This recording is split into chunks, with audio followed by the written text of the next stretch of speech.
that saved a wretch like me.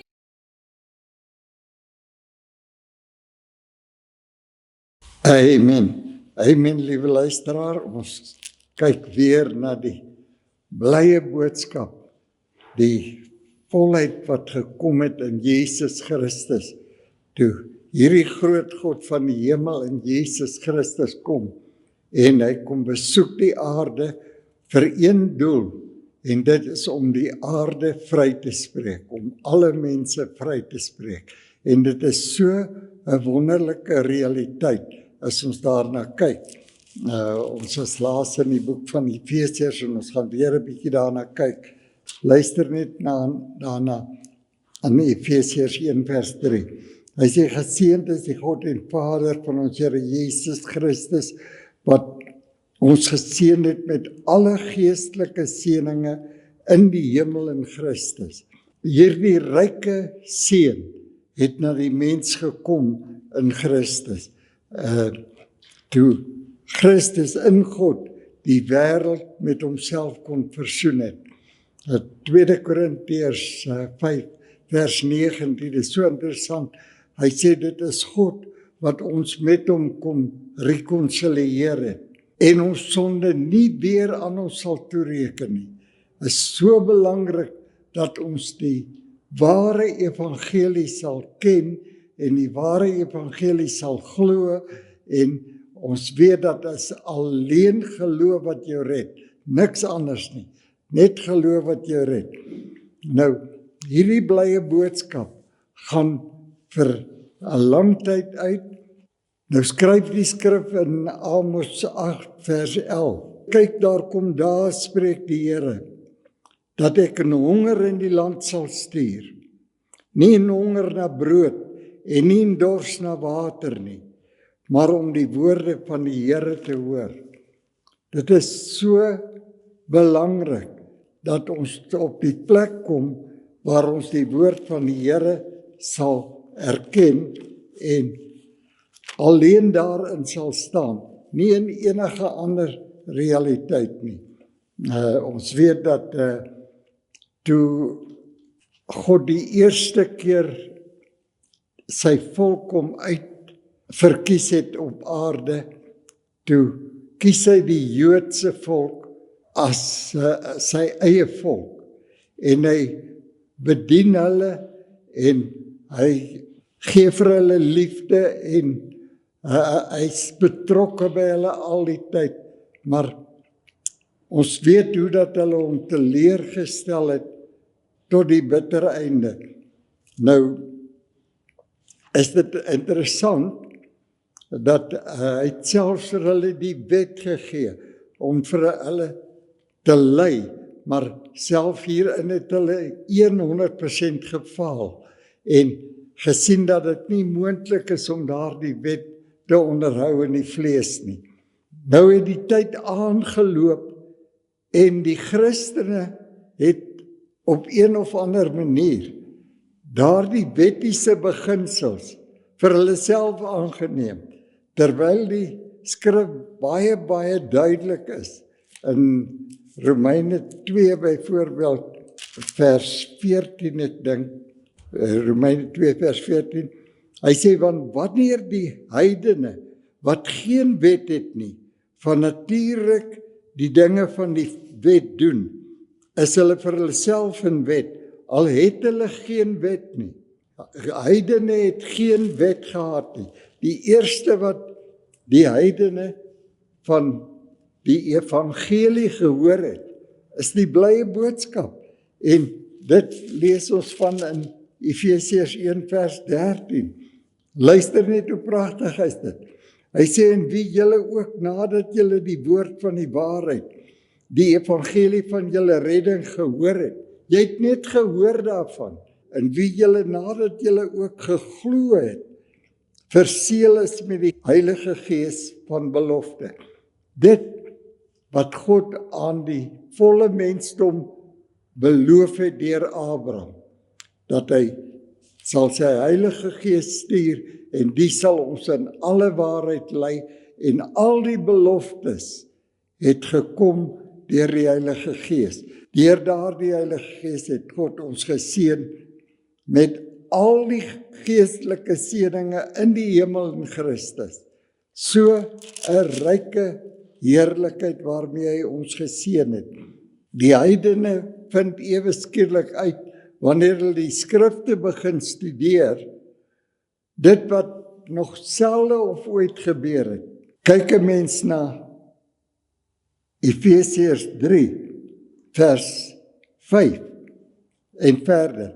Hy sê, want in ander tye aan die mensekinders nie bekend gemaak is nie, soos dit nou aan die heilige apostels en profete geopenbaar is deur die Gees, naamlik dat die heidene mede-erfgename en medelede van die liggaam en mededeelgenote aan sy belofte in Christus deur die evangelie, waarvan ek Paulus 'n dienaar geword het, volgens die gawe van genade wat God aan my gegee het, ooreenkomstig die werking van sy krag.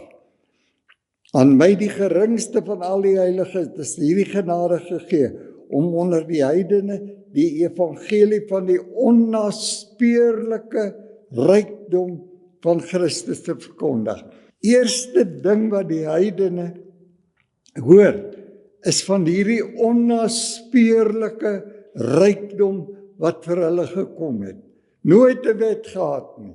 Hulle was nooit veronderstel om te kyk na 'n wet nie. En hier kom die werklikheid na vore, hoe dat hulle geseënd was deur God en absoluut in 'n heerlike volheid gekom het, 'n onnaspeurlike rykdom ontvang het, dit wat alles aan die kruis uitgespel word. En dit is so pateties om te sien dat mense of bedienaars praat ligtelik oor die kruis. Ja, daar was die oomblik toe Johannes die Doper sê, daar is die lam van God, wat die sonde van die wêreld wegneem. Dit is omtrent waar hulle geëindig het. Dat Jesus het jou sonde weggeneem. Maar dit is so pateties om te sien dat hulle vra elke dag nog vir vergifnis van sonde. Glo nie die enigste ding wat hulle ooit geglo het van die kruis, het vir hulle 'n werklikheid geword nie. Maar dit is die belangrikheid van hierdie evangelie, dat ons sal inkyk en die volle pakket, die volle rykdom wat vir 'n onnaspeurlike rykdom wat gekom het aan die kruis, dat ons sal intap daarby en kyk wat dit alles beteken, dat net daardie eerste beginsel, dat jou sonde nooit weer aan jou sal toegereken word nie. Ek gaan dit oor en oor herhaal, want dit is so belangrik. 2 Korintiërs 5 vers 19 sê, dit is God wat ons met homself gerekonsilieer het en ons sonde nie weer aan ons sal toereken nie.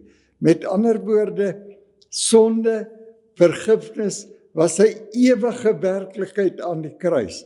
Dit is nooit weer van toepassing nie. Nou is die vryspraak die realiteit wat tot die mens gekom het. En in daardie vryspraak moet ons absoluut ons hele wese plaas, sodat ons kan tot 'n geloofsoortuiging en 'n geloofsgehoorsaamheid kom. Nou, wat interessant is van die geloofsgehoorsaamheid, as dit is omtrent dieselfde as die wet, maar net 'n heerlike belofte van God, dat hy sy Heilige Gees in ons gegee nou, om daardie blydskap wat ons kry in verband met die volmaakte vergifnis, dat daardie blydskap volhoubaar sal wees, dat sonde nooit weer 'n impak op ons lewe sal hê nie, maar dat ons vrygespreek is, soos Romeine 6 vers 18 en vers 22 sê, nou dat julle dus vrygespreek is. Jy sien, dis die volle heerlikheid wat na jou toe gekom het, dat jy werklik vrygespreek is. En dit is daardie vryspraak wat nou moet ontluik in die mens, wat absoluut 'n werklikheid moet word, sodat ons elke dag kan leef vir die onnaspeurlike rykdom wat in Christus aan die kruis gekom het.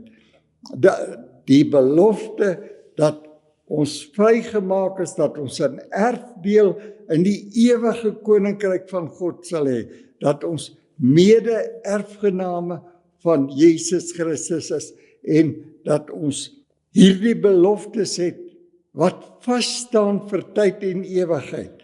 So, dit is 'n vryspraak wat 100% geldig is vir die wat glo. Nou, dit is ongelukkig die enigste realiteit in die Nuwe Testament wat baie belangrik is. Net dit wat jy glo, sal vir jou 'n bate wees.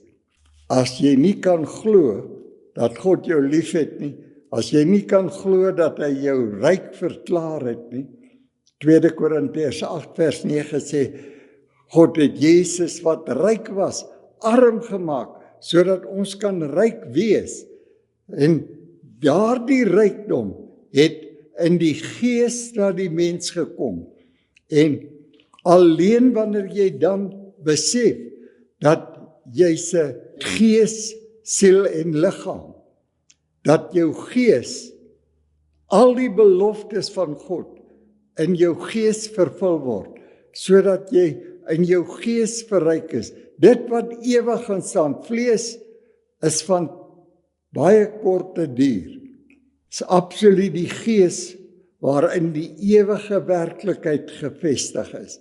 En daardie ewige werklikheid is dit wat jou verblyding vir jou moet bewerk, wat jou entoesiasme moet bewerk, wat jou absoluut moet aantrek elke dag, om uit te kyk na daardie groot dag, wanneer jy jou erfdeel kan ontvang in 'n ewige heerlikheid, waar alle natuurlike tekortkominghede iets van die verlede sal wees, en absoluut die volheid van God in jou sal woon. En dis hierdie volheid, die volmaaktheid, wat God vir ons gebring het, wat nou al van toepassing is. Dit wat die mens nie kan verstaan of nie wil verstaan, dit is so belangrik. Ek het dit onlangs genoem, en ek gaan dit net weer vir ons lees. As jy 'n werklike gelowige is, om deur hierdie wêreld te gaan, sal jy baie teëspoed hê. Jy's glad nie in 'n verhewe toestand natuurlik nie, want die natuur is nie verlos deur God nie, alleen die gees van die mens.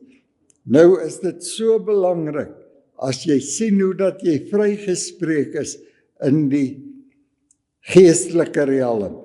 Hy sê in Hebreërs 11 vers 38 en tot 40, hy sê die wêreld was hulle nie werd, die gelowiges, die wêreld was hulle nie werd nie. Hulle moes soms in woestyne ronddwaal en op berge en spelonke en skere in die grond. En alhoewel hulle almal deur die geloof getuienis ontvang het, het hulle die belofte nie verkry nie. Omdat God iets beters, luister nou mooi daarna, omdat God iets beters oor ons beskik het, sodat hulle nie sonder ons volmaak sou word nie. Die hele doel van God se koms na die aarde in Jesus Christus was om die mens weer in volmaaktheid te bring, om gereed te wees vir die ewige lewe. Hy bring die mense in 'n posisie van groote heerlikheid waar hy die mens seën met alle seëninge in die hemel, as hulle dit alles aanvaar, dat hulle 'n kerk kan wees sonder vlek of sonder rimpel. Dit is waarvoor hy kom. En as jy nie kan glo dat jy sonder vlek of rimpel is nie, dan glo jy nie die evangelie nie. Jy moet die ou mens afsterwe wat saam met Christus aan die kruis gesterf het. Daardie ou mens leef nie meer nie. Die natuurlike mens wat jy was op aarde, leef glad nie meer nie, want in Christus is daardie ou mens tot niet gemaak. Christus is nou jou lewe. En om hierdie lewe te verstaan en in hierdie lewe in te beweeg, is daar net een metode. En dit is om absoluut in die woord van God in te kyk, in die Nuwe Testament, geen ander plek nie, in die Nuwe Testament, om absoluut in te kyk en te sien hoe dat jy dan verryk is in alle opsigte in Christus. En alleen dit, as jy dit aanvaar en dit vir jouself toeëien, elke realiteit, ons is nou nog hier by Efesiërs 3 en 4, maar as ons verder gaan, dan word dit baie meer krities, en dan sien jy dat dit is eintlik baie meer krities as die wet, hoewel jy alles vrylik ontvang het, moet jy daardie realiteite vir jouself toeëien deur geloofsgehoorsaamheid. Dit wat God in die Bybel vir jou beskryf, wie jy nou werklik is, jou ware identiteit, dat dit nou die realiteit is, wat God van jou verlang, dat jy daarin sal kyk, en in daardie identiteit sal begin leef, en die skrifte vir jouself met blydskap sal toeëien, elke belofte wat God gemaak het, elke voorstelling wat God vir jou gee, elke aanmaning wat God doen in die skrifte, sal jy werklik diep inkyk en dit aanvaar om hierdie groot God te verbly in die opsig dat jy het geloofsgehoorsaam geword. En alleen een realiteit kan God verbly, en dit is geloofsgehoorsaamheid. Sonder geloof onmoontlik om God te behaag. Jy behaag God net as jy alles ontvang wat hy vir jou geskenk het. Die volle heerlikheid, die volle rykdom wat hy vir jou geskenk het. As jy dit aanvaar, en dit kan jy net aanvaar deur geloofsgehoorsaamheid. Met ander woorde, 'n klein vergelyking byvoorbeeld. As jy byvoorbeeld 'n siekteprobleem het, dan aanvaar jy nie die siekteprobleem nie. Jy aanvaar dit wat die skrifte sê, dat deur sy wonde is jy genees. En net so, jy aanvaar nie die verleentheid van sonde en ongeregtigheid nie. Jy aanvaar dit dat God jou sonde weggeneem het, en jy verbly jou daarin, en verheug jou daarin, en begin God loof en prys elke dag vir die rykdom waarin hy jou gestel het. En alleen daardie realiteite, as jy God kan loof en prys in die gees, dit wat God in die gees aan jou kom skenk het, en dit wat jy nou in jou gees moet bedink en aanvaar, dit sal jou vrymaak as jy daardie vryspraak van God aanvaar, om werklik in die volheid in te beweeg, werklik jou volmaaktheid te sien, dat as God jou nie volmaak gemaak het aan die kruis van Golgotha, het jy geen volmaaktheid nie. As God jou nie vergewe het nie, het jy geen vergifnis nie. As God nie aan die kruis vir jou 'n rykdom verskaf het in die ewigheid nie, het jy geen rykdom nie. So, as hierdie realiteite nie vir jou 'n werklikheid word en dit jou verbly nie. Daar is geen ander verblyding wat konstant en vir ewig sal wees nie. Alle ander blydskap, aardse blydskap het 'n vervaldatum en dit is sommer van korte duur. So dit is so belangrik dat ons werklik in die skrifte begin inkyk en die liefde van God so sal waardeer, dat ons hierdie liefde sal ken. Ek dink ons het laaste daarby geëindig. Hy sê, en julle in staat kan wees om saam met al die heiliges te begryp, wat die breedte en die lengte en die diepte en die hoogte is, en die liefde van Christus te ken, wat kennis oortref, sodat julle vervul kan word tot al die volheid van God.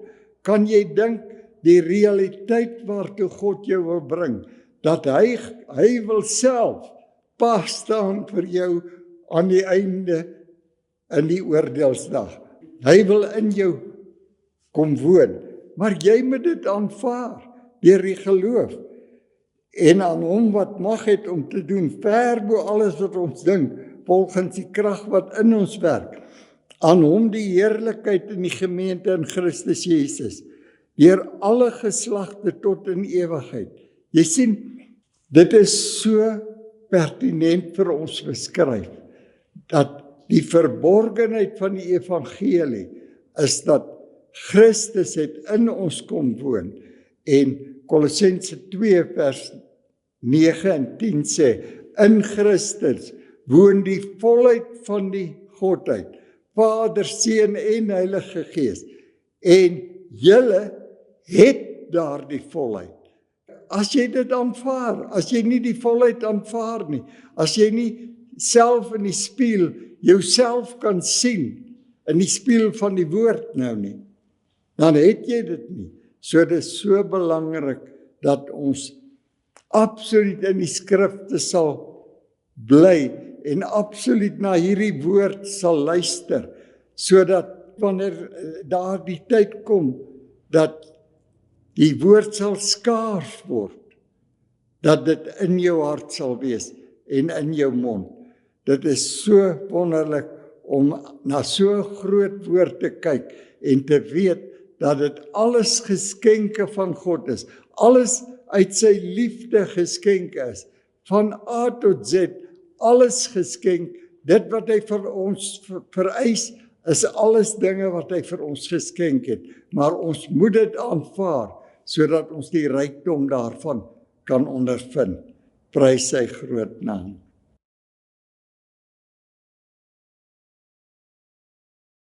I'm found was blind, but now